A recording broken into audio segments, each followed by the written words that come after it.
नायक hospital cancer institute Ibrahim पट्टी से आज मैं यहाँ के एडमिनिस्ट्रेटिव मैनेजर ना सर, डायरेक्टर और क्वालिटी डायरेक्टर ना सर, क्वालिटी मैनेजर से आपसे संवाद कराता हूँ। यहाँ की व्यवस्थाओं को मैं पहले भी बता चुका हूँ और आज जो भी व्यवस्थाएं संचालित हो रही हैं, जिस कॉस्ट पे संचालित हो रही हैं, जिस व्यवस्था में संचालित हो रही हैं, उन चीज़ों को आप बताएंगे सर। क्योंकि मैं लगातार आता जाता रहा, मैं तो एक आध चीज़ों का मैंने खुद भी सर्विस का यहाँ का अनुभव किया है और विशेषकर मैंने डेंटल विभाग को महसूस किया है, तो काफ़ी मुझे तो सेटिस्फेक्शन मिला सर। विशेषकर तो ऑन्कोलॉजी और को ही लेके ये है ना कि क्या कैसे है पूरी व्यवस्था के बारे में एक बार थोड़ा बताइएगा। ये चंद्रशेखर हॉस्पिटल और कैंसर इंस्टीट्यूट जो है, हॉस्पिटल प्लस कैंसर इंस्टीट्यूट, ये हॉस्पिटल कैंसर इंस्टीट्यूट, इसमें सभी रोगों का इलाज होता है। हमारे डॉक्टर्स, विशेषज्ञ डॉक्टरों की टीम द्वारा होता है और ये मऊ के शारदा नारायण हॉस्पिटल जो है उसके देख रेख में इसका संचालन किया जा रहा है, जहाँ पे कि मैं अरुण कुमार सिंह एडमिनिस्ट्रेटिव डायरेक्टर के रूप में और श्रीमती सुष्मिता सिंह क्वालिटी मैनेजर के रूप में यहाँ पे इस सारी व्यवस्था का देखभाल कर रहे हैं। हम लोगों के साथ डॉक्टरों की विशेषज्ञ टीम जुड़ी हुई है तथा साथ ही यहाँ टेली मेडिसिन की भी सुविधा उपलब्ध है, जिसमें कि हम उन रोगों को जो आईपीडी में होते हैं या ओपीडी में होते हैं, उनकी जो भी जटिल बीमारियां हैं वो यहाँ के डॉक्टर के अतिरिक्त विशेषज्ञ डॉक्टरों द्वारा, जैसे डीएम कार्डियोलॉजी हो गए और डीसीएच वाले, ये सब हो गए जो विशेषज्ञ एमसीएच के डॉक्टर्स हमारे यहाँ हैं, उन सब के द्वारा इसकी विशेष जो इलाज है उसकी सुविधाओं का यहाँ पे ध्यान रखा जाता है। क्रिटिकल इलनेस को तो लेके अब कैंसर से बड़ा क्रिटिकल तो कुछ होगा नहीं, तो आपका आईसीयू का स्टेटस क्या है, ऑक्सीजन की अवेलेबिलिटी क्या है, और फिर क्रिटिकल इलनेस में आदमी आप तक अप्रोच करे तो जो उसको कॉस्ट पे करना होगा उसके बारे में ज़रा बताइएगा सर। देखिए, ऐसा है कि जैसे ये कैंसर इंस्टीट्यूट जो है, ये हम लोगों ने यहाँ पे कैंसर की सारी सुविधाएं रखी हैं और साथ ही Kalyan Singh institute of cancer Lucknow से भी इसको हमने एफिलिएट कराया है, जहाँ से कि उनकी एक विशेषज्ञ टीम हर 15 दिन पे यहाँ आके और अपने विशेष जो ऐसे मरीज होते हैं उनका इलाज करने में सहयोग प्रदान करती है। सीरियस पेशेंट्स को वो वहाँ पे अपने यहाँ ले भी जाते हैं, जहाँ पे कि सरकारी खर्च पे उनका इलाज होता है। सरकारी खर्च जी। दूसरी चीज़ ये है कि जो हम यहाँ पे इलाज करते हैं, इन सारे ऑन्कोलॉजी डिपार्टमेंट से लेके और भी पेडियाट्रिक्स हो गए, आपके ऑर्थो के हो गए, आपकी सर्जरी हो गई, जनरल मेडिसिन हो गया, इमरजेंसी में हम जिसको रखते हैं 12 घंटे तक, तो हमारे अत्याधुनिक सारी चीज़ें मशीनें हैं, जैसे एक्सरे यूनिट हमारी हो गई, हमारी डायलिसिस यूनिट हो गई, हमारी पैथोलॉजी हो गई, ये सब बिल्कुल स्टैंडर्ड यूनिट वाली है, विश्व स्तरीय यूनिट वाली हैं, मॉडर्न वाली हैं। जैसा कि आप भ्रमण करके इसको वेरीफाई भी कर सकते हैं, देख भी सकते हैं।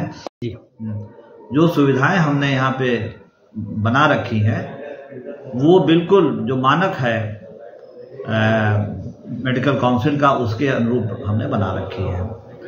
तो आईसीयू में कितने दिन रख सकते हैं आप? सकते हैं, मैंने कैपेबिलिटी क्या है? आईसीयू में देखिए आवश्यकता के अनुसार होते हैं, 3 दिन रख सकते हैं और 12 घंटे हम इमरजेंसी सेवा भी वहाँ भी रख सकते हैं, उसका भी हमारे आयुष्मान से एक पैकेज होता है। और बाकी मैं कह रहा हूँ कि इवन हम सुबह शाम अपने डॉक्टरों की टीम द्वारा जो हमारे पेशेंट इंडोर के होते हैं उनको भी रेगुलर विजिट की जाती है। नर्सों की वेल ट्रेन टीम है, हम लोगों के शारदा नारायण से जुड़ा हुआ नर्सिंग स्कूल भी है, जहाँ पे कि हम खुद नर्सों का एक प्रशिक्षण अच्छा सा करा के और उनको अपनी जनता की सेवा में रखते हैं। अभी मान लीजिए कि कोई केस बिगड़ जाए, एक मैंने हाइपोथेटिकल चीज़ में बता रहा हूँ, तो फिर आप मरीज को रेफ़र करते हैं, कैसे क्या होता है? देखिए, जहाँ तक हमारी यहाँ की सुविधाएं हैं उसमें हम उसको केयर करने का पूरे प्रयास करते हैं इमरजेंसी के द्वारा। अगर कोई ऐसी दिक्कत आती है तो जैसा मैंने कहा कि हमारी एक विशेषज्ञ टीम और इससे भी अत्याधुनिक पूर्वांचल का एक अत्याधुनिक हॉस्पिटल शारदा नारायण हॉस्पिटल है मऊ, जो कि यहाँ से मात्र 35 किलोमीटर दूर है। तो वहाँ के भी हम सेवाएं लेने के लिए हमेशा वो उपलब्ध रहते हैं। तो ये जो 2 अस्पतालों की पूरी एक टीम है, वो मरीजों का कोई भी केस मैं नहीं समझता कि वो बिगड़ने देता है। अभी हाल में ही जो एक मैगजीन है नेशनल लेवल पे द वीक, उसमें 100 मेडिकल हॉस्पिटल्स की इंडिया में आई, उसमें टॉप 10 में शारदा नारायण की सर्विस को, और पूर्वांचल में तो बेस्ट रैंकिंग मिली है। तो पूर्वांचल में जो बेस्ट हॉस्पिटल है उसके तत्वाधान में संचालित होने वाला ये अस्पताल, जो कि हमारे माननीय स्वर्गीय प्रधानमंत्री चंद्रशेखर जी का एक सपना था कि हम स्वास्थ्य सेवाओं को जनता के बीच में ले जाएं। स्वास्थ्य सेवाओं को जनता के बीच में ले जाने का जो उनका सपना अब तक अधूरा था, उसको हम लोगों ने ये प्रयास किया है कि उसको किसी तरह से पूरा किया जाए, और संकल्प है हम लोग कि उसको अच्छी सुविधा देते हुए मरीजों को, और यहाँ तक कि आयुष्मान कार्ड से तो निःशुल्क है, जो कि माननीय प्रधानमंत्री जी का भी एक सपना है कि ज़्यादा से ज़्यादा लोगों को हम निःशुल्क सेवा उपलब्ध कराएं।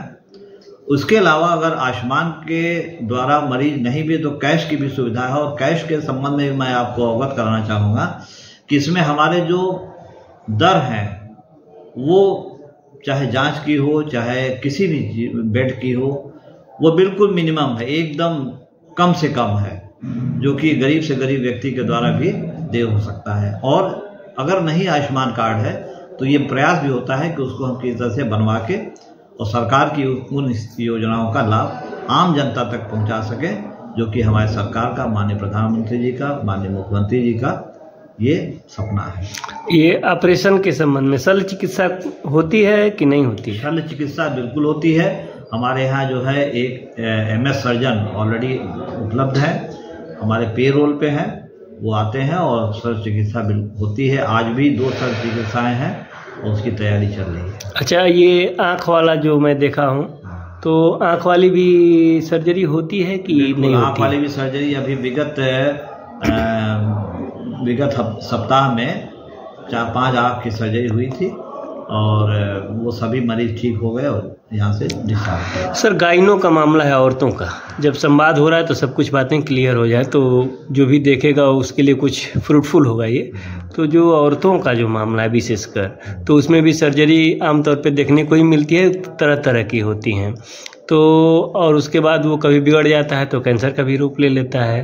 तो उसके लिए क्या गाइनों के भी स्पेशलिस्ट आप लोग रखे हैं कि क्या है? गाइनों के आम बीमारियों के संबंध में तो हमारे डॉक्टर हैं, लेकिन जहाँ तक उनके क्रिटिकल की आप बात कह रहे हैं, जी, तो क्रिटिकल सर्जरी से लेके और भी जो एक फर्टिलिटी की प्रॉब्लम जो आती है आमतौर पर महिलाओं की, जी, उसमें भी हमारे यहाँ शारदा नारायण पे एक IVF centre, Indira IVF centre के संबंध में आपको अवगत कराना चाहूँगा कि इंदिरा IVF सेंटर 2005 में 2010 में हमारे एस्टैब्लिश हुआ था, और वो उस समय यूपी का इंदिरा IVF का पहला सेंटर था। आज तो इंदिरा IVF के, जो कि उदयपुर बेस्ड हेड ऑफिस है, ऑर्गेनाइजेशन है, इसके इंडिया और प्लस इंडिया के बाहर भी लगभग 125 से लेके 130 के आसपास उनके सेंटर्स हो गए हैं। तो एक अभी पिछले साल ही एक सेलिब्रेशन हुआ था जिसमें कि वो डॉक्टर, उनके चेयरमैन खुद आए थे, और उन्होंने कहा था कि यदि मुझे अपने इंदिरा IVF के टॉप 3 सेंटर्स को चुनना पड़े तो मैं शारदा नारायण को उसमें एक स्थान दूंगा। तो ये, और रही बात ऑपरेशन की जो आप कह रहे हैं, तो ऑपरेशन के संबंध में भी जननायक में सर तो नहीं होगा ना? नहीं होगा। ये इंदिरा IVF का सेंटर जननायक में नहीं है, लेकिन ये है कि हम चूंकि हम उसके सिस्टर ऑर्गेनाइजेशन है, जी, तो जो सुविधाएं वहाँ पे उपलब्ध हैं वो सुविधाओं को हम यहाँ पे या यहाँ के लोगों को वहाँ पे उपलब्ध करा सकते हैं, और उसमें कोई ऐसे भेदभाव नहीं होगा। चलिए सर, और कुछ विशेष अपनी तरफ से जो दवाइयाँ यहाँ से दी जाती हैं उनके प्राइस को लेके कुछ बताना चाहेंगे? दवाइयाँ तो आप जैसे जानते हैं कि जो मैन्युफैक्चरिंग है यूनिट्स हैं उसमें कोई ऐसा नहीं। और रही बात इसकी कि हम ये जरूर प्रयास करते हैं कि जहाँ तक दवाइयाँ हैं तो ये प्रधानमंत्री कौन सा आया था ना, एक तो प्रधानमंत्री औषध है, जन औषध केंद्र है। जी जी। तो जो प्रधानमंत्री जन औषध केंद्र के भी हम लोग चाह रहे हैं कि उसका एक यूनिट यहाँ पे लग जाए, उसके लिए प्रयासरत हैं। तो दवाइयाँ भी हम उसको सस्ते दर पे लिखेंगे। लेकिन दूसरी चीज़ मैं ये कहना चाह रहा था कि हमारा ये पूरा प्रयास रहता है कि मरीज को अनावश्यक दवाइयाँ न खिलाई जाए, उसको जितने में वो आवश्यक है उसके मर्ज के लिए उतनी ही दी जाए। तो इससे भी उनको कोई मतलब आर्थिक रूप से नुकसान नहीं। चलिए, आप दोनों को बहुत धन्यवाद।